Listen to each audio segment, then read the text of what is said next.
Hi everybody! So today I am going to show you how I make my moisturizing Castile soap.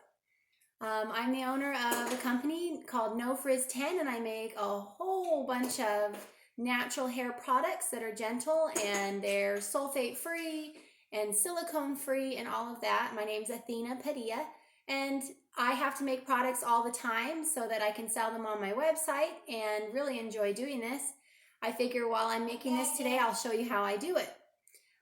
The reason that I have this Castile soap available for people is because Castile just by itself tends to be very natural but very drying in some cases. So for people that are allergic to all the extra added stuff and they want something just real natural and simple, this is the way to go, and then you can add your own thickeners and moisturizers and it'll make the product go even farther. So I mix this all together for you and then you can purchase it on my website. I do customize products as well. So if you need a particular scent or something taken out or, an alternative ingredient replaced in there or whatever, then I can work with you on that too. So NoFrizz10.com. And here we go on a moisturizing Castile soap. So I'm going to be using this on my hair, and it's going to be a shampoo consistency. And so before we get started though, I do want to tell you about the Castile I'm using today. This is not the one that I'm going to end up using on my website. I found a new brand, but this one is called Dr. Bronner's. You might be familiar with it. And it is actually made with coconut oil, palm kernel oil. It does have olive oil in it, hemp oil, and this particular one has a mint scent and citric acid and some vitamin E. So there's that. But the one that I really want to use that I actually ordered, I'm going to be trying that out here pretty soon, is from Penn's Hill, P-E-N-N-S-H-I-L-L. And that one is one ingredient. It's just the pure Castile soap and it's made from olive oil. So that's going to be the one that I'll end up using later on. But for today, this is the one I happen to have right now. All right, we're going to work with Gore Gum powder. And for those of you who are used to this, you know it's very simple. You just need to take your powder first. We're going to do 1 teaspoon. Make sure I have the right measurement here. This is quite a lot. This is going to make it nice and thick for us. 1 teaspoon of the Gore Gum powder. And I'm actually going to do 2 teaspoons of jojoba oil, jojoba oil. Normally you only need the same parts oil as Gore Gum powder to get it to mix properly. But because we want this little extra moisturizing, I am going to add extra oil today. Jojoba, I like to call it jojoba oil. Jojoba oil is an extremely lightweight oil, so it's not going to leave a greasy feel to your hair. All right, 1 and 2. All right, no need to measure too precisely with this actually. All right, and of course I didn't get anything to put this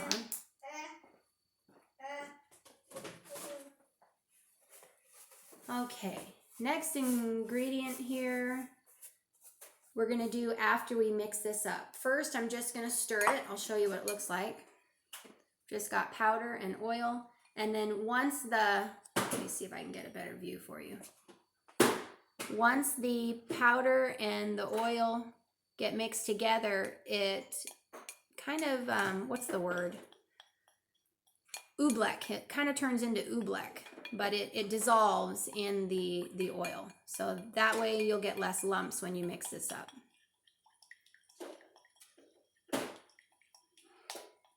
This happens to be pretty thin because we added the extra oil. Okay. All right, now we're going to add some honey. I'm choosing to use honey instead of glycerin. The reason that you need something that is this consistency, you know, glycerin and honey are very similar in consistency. The reason that you need something like this is to just help get that thickness and gooiness that we really like in a shampoo, right? The actual Castile soap, I don't know if you can tell, is kind of liquidy. When I pour that out in a minute, you'll see it's almost watery. And so to get that really syrupy consistency in a shampoo that we like, we need to add either honey or glycerin. Actually, honey is also a humectant, but I prefer to use it over glycerin. So I feel like it gives a little bit more nutrients to the hair, and it helps with the pH level and everything too, okay? So 2.5 tablespoons of honey. This is just regular old honey, nothing fancy.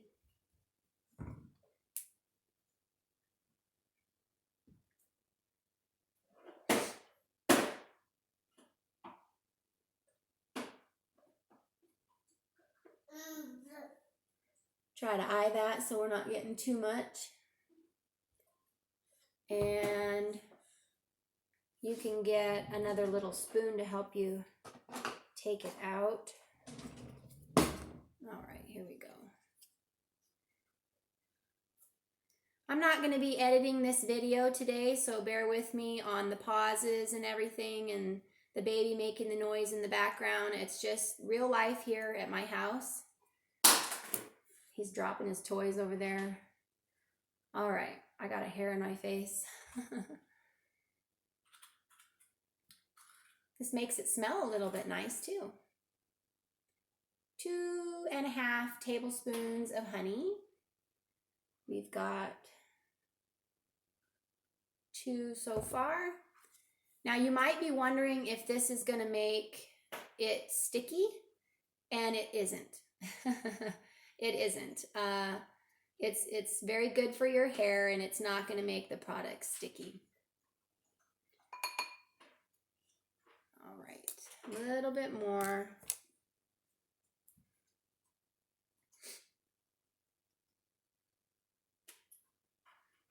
This is a half a tablespoon here. All right, this other measuring will go much faster.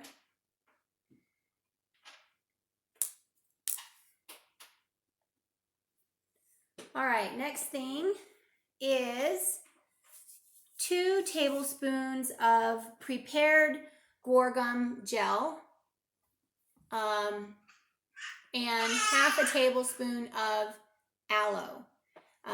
You can use natural aloe, or you can use something like this that's already been prepared for you.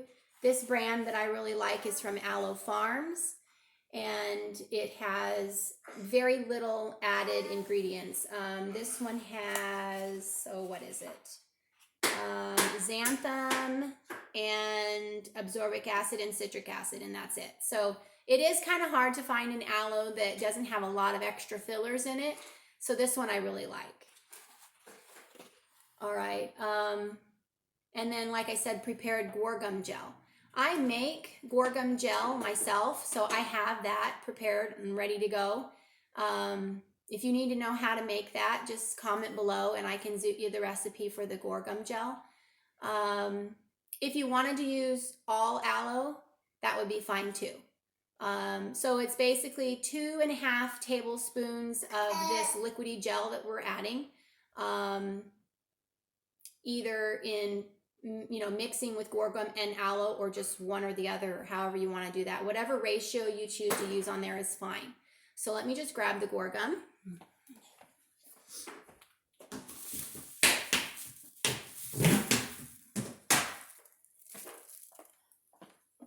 We're going to do 2 tablespoons of the prepared guar gum gel.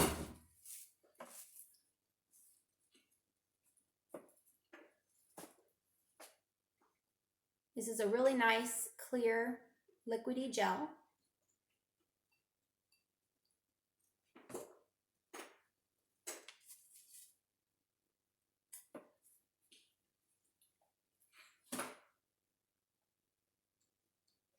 And we're going to do half a tablespoon of aloe.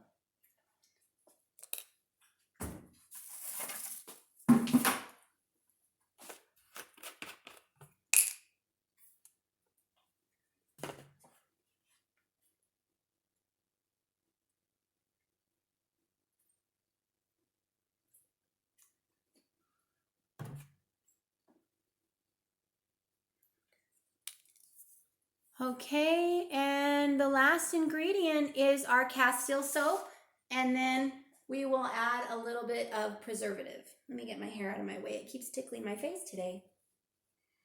I live in the desert and it is very dry where I live, so today my hair has a few staticky pieces because of the dry weather. I did a little refresh on it last night and I just didn't put a lot of cream on it. I used more of just the water-based gel on it, and so it's just a little staticky this morning since it's so dry where I live today. Okay, our Castile soap, so 2.5 tablespoons. So this is a pretty easy recipe because most of the ingredients are proportionate, so that's really nice. Oh, this is already open. I opened it last night. Here we go.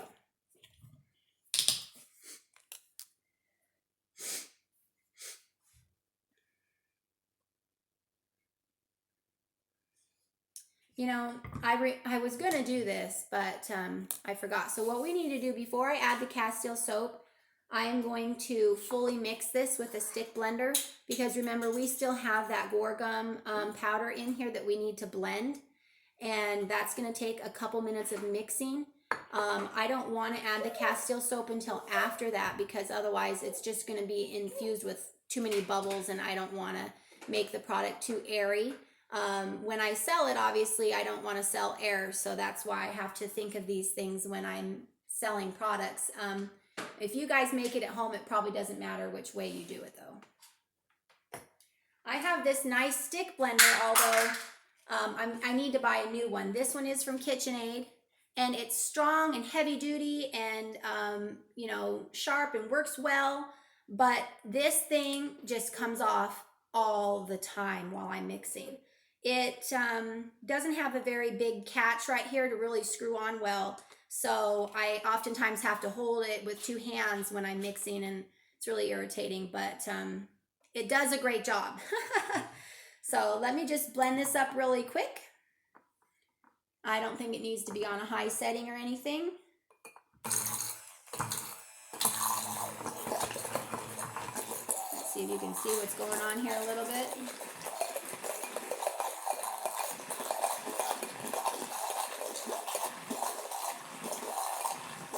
I don't have a lot here, so I kind of have to manipulate it to get all down inside the blender. Ooh, it really smells like honey.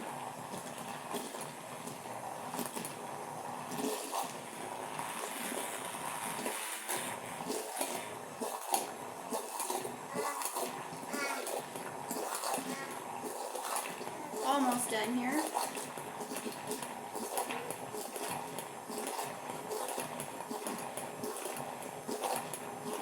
Man, that is beautiful.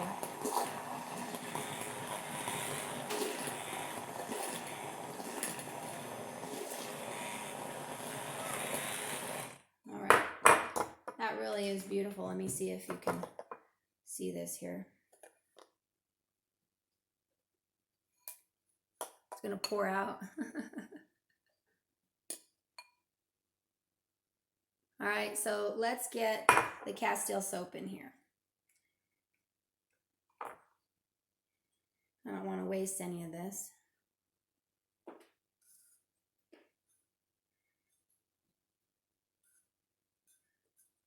Okay.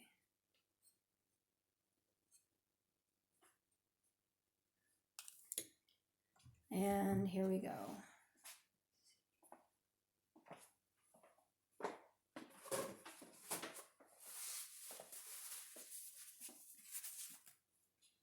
I hope you guys have learned how to be patient in your day. You know, the day and age where we just have everything so quick at our fingertips. And it's all right, I guess, if I have to wipe my hands and blend something up, right? 1, 2, and I'm going to go for my half right here, half tablespoon.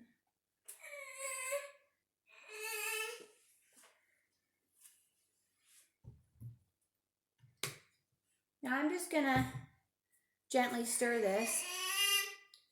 My baby's getting bored over here. I don't know if you can see.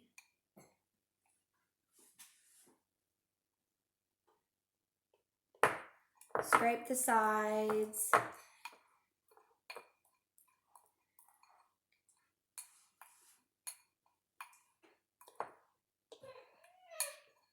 Did you drop your toy? So this makes a really nice creamy shampoo, I guess you could say. It's not real clear. And it has a little bit of a honey color to it. And this is going to produce a good amount of bubbles for you and provide moisture and anti-frizz protection for your hair. Now, oh, this really smells good too. All right, we've got honey mint today. There are different scents that we can do. I'll show you how this bubbles on my hands in a second. I'll wash over here. Okay, so we have to talk about preservative though. Let me see what I can give to my baby real quick and then I'll talk about that.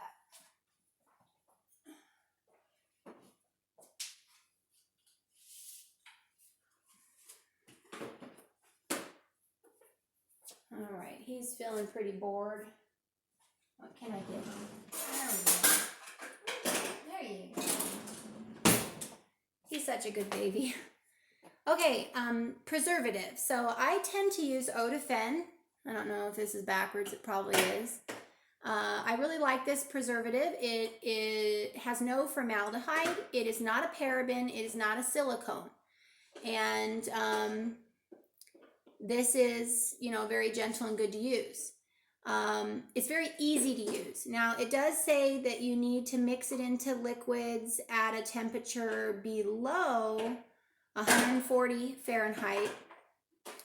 And I've also discovered that it doesn't mix well in products that are cold. So if you've taken something out of the fridge, maybe you were making something at night and you had to go to bed and you didn't finish, you put your product in the fridge and then you add your preservative in the morning. I have noticed that it doesn't mix very well when I'm trying to put it in something cold right out of the fridge. So I do suggest to get your products to room temperature. It's very important to do that because otherwise it's not going to mix properly and your product will spoil. So somewhere between room temperature and 140 degrees. Not too hot, obviously, not boiling or anything like that. All right, so the rule of thumb for the preservative, eau de Fen, is, I'm going to try and explain this. If you have 1 cup of prepared product, you'll put in half a teaspoon of eau de Fen. So let's play around with that a little bit. It's really easy conversion. If you have 10 cups of prepared product, you'll put in 5 teaspoons of eau de Fen. So you kind of cut it in half and then turn it into a teaspoon from cups. Does that make sense? Let's say you had 1/4 cup of prepared product. You would use 1/8 teaspoon of eau de Fen. So see how easy that is? And you could just do that in your head really fast. So for this product today, it's supposed to be about 4 ounces, which is half a cup. So I would use 1/4 teaspoon of eau de Fen. But because my particular aloe vera, I personally added preservative to it already, I'm going to only be putting 1/8 teaspoon of eau de Fen today. With it also having the high content of the soap, you know, you really don't need a lot of preservative anyway. The amount of preservative that I tend to use of this eau de Fen is 1.5%, but you can go down to 0.5%, so it'll be fine. And this should last for a year on your shelf. You don't have to keep this in the fridge. Now, I have recently learned that eau de Fen is also a humectant. I was really trying to avoid humectants, I think I'm saying that right, completely in my products. But, you know, you just do what you gotta do. I have been playing around with some other preservatives. Pentylene glycol. Let me double check what it's called. Yeah, that's right. I tried pentylene glycol, which I really am excited about figuring out, but I couldn't get it to work yet. I didn't use enough, I guess. So I need to keep working on that. And then, of course, just using citric acid is not a good preservative. So I have to figure that out. All right, so here we are. We've got the finished product, and it's just really creamy and gooey. Look at that. Ooh, really thick and nice. And you're not going to need to use a lot. So let me get a bowl right here so I can show you on camera how much this bubbles and everything. Let's see here. I should have had this all prepared. I really tried to get everything ready. Oh, I think this one will work.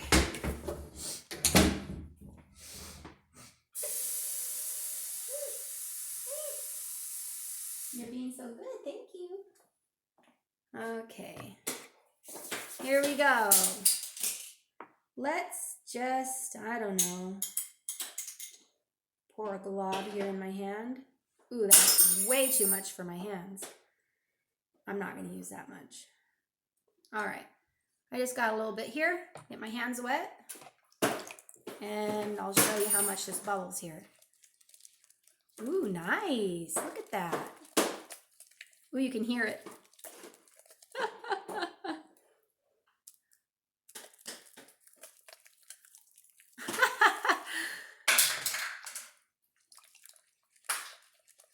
There we go. We got a pretty good amount of bubbles, a little bit of foam. Oh, this is wonderful. Okay, so you got the idea here. This is very nice. All right, so let me finish rinsing this off in the sink. Is that funny and gooey?